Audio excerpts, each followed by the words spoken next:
Llévame a donde vas.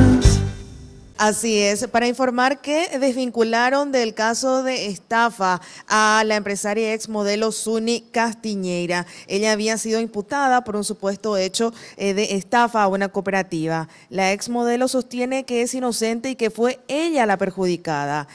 También comenta acerca de la falta de seriedad de la fiscal del caso al imputarla en tan solo 5 horas sin investigación previa.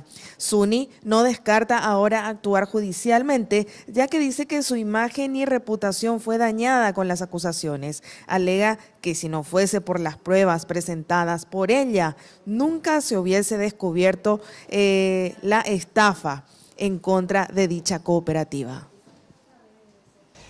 Nos imputaron el jueves y el viernes la fiscal.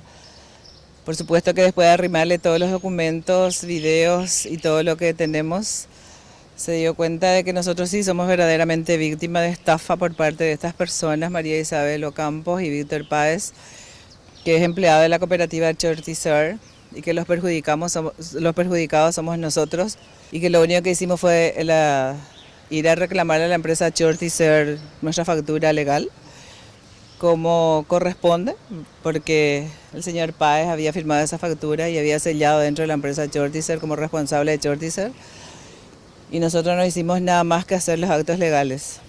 Y la investigación sigue en la Fiscalía hasta tanto se determine y se dilucide realmente quiénes son los responsables. Hasta ahora aparecen estas personas, pero estas personas, o esta persona dice en la grabación que yo tengo